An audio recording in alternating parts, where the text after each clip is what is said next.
একটা ফুলা সরকারি চাকরি পাইছে, ঘোরায় একটা বাপ মার কাছে কইতাছে যে আব্বা আম্মা আমি তো সরকারি চাকরি পাইছি, মাসে প্রায় 2-2.5 লাখ টাকা বেতন পাইলাম, দেখবো তোমরা ঋণ সহকারে আমি সুদ করে লাইম। এই কথাটা কইতেই বাবা মা একে অপর ওজুর তাকাইয়া একটু মুস্কি হাসি দিল। তখন ফুলাই কইতাছে কিতা, কি গো তোমরা হাসলা কেন? না বাবা এমনিতে হাসি। আচ্ছা তুই যেহেতু আমাদের ঋণ সুদি করতে চাইতেছস, আজকে রাইতে যদি তুই আমার সাথে থাকতে পারস তাহলে তোর ঋণ সুদ হয়ে দেবো। ফুলাই কইতাছে কি, কই এই যে কোনো ব্যাপার হইলো? আচ্ছা ঠিক আছে আজকে রাইতে তোমরা লোক আমি ঘুমাই যাব।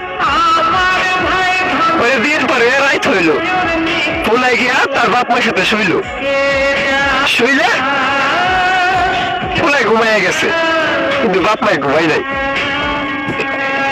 ফুলাই ঘুমাইতে তুইলে বাপে ডাকতাছে যে বাজান, ওই বাজান উঠ না, বাজান ওই বাজান উঠ না।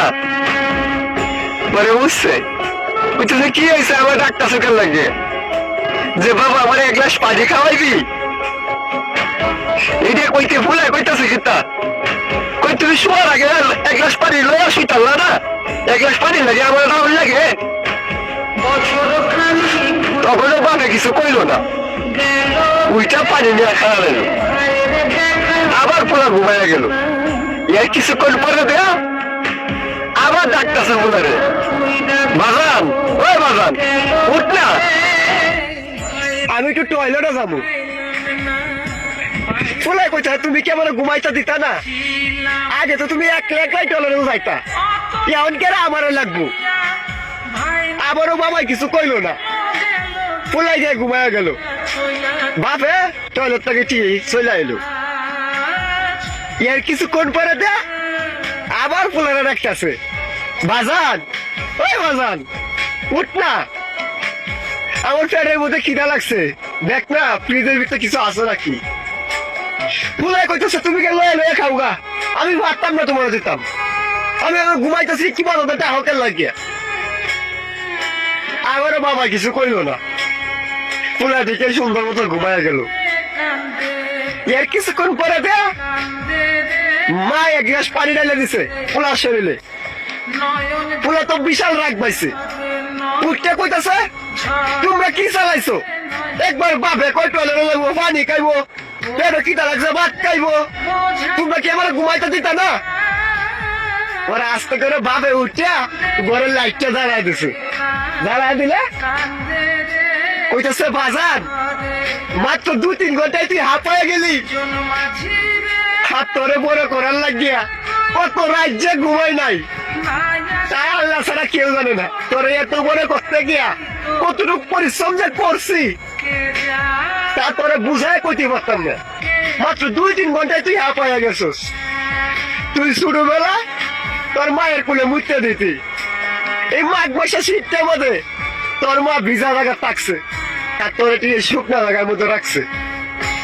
এই অর্ধেক খাইতে বেলা তোর পেটের মধ্যে ক্ষুধা লাগতো, কিন্তু তুই খাইতে চাইতি না, তোরে উড়ানো হাঁটতাম নিয়া বারিন্দার হাঁটতাম, হাঁটতে হাঁটতে ধরে খাওয়াইতাম।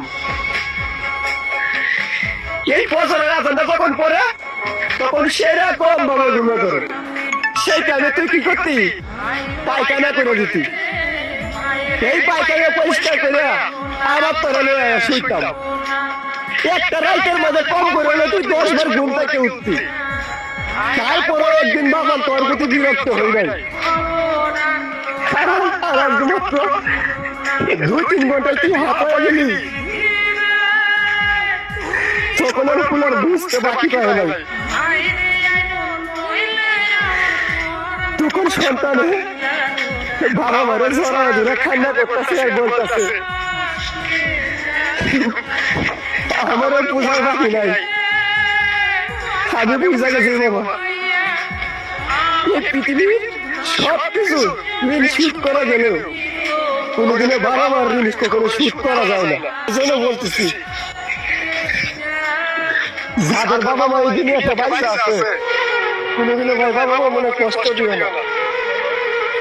তুমি একদিন বুঝতে পারবা একটা সন্তান বড় করতে গেলে বাবা কতটুকু পরিশ্রম করতে হয়।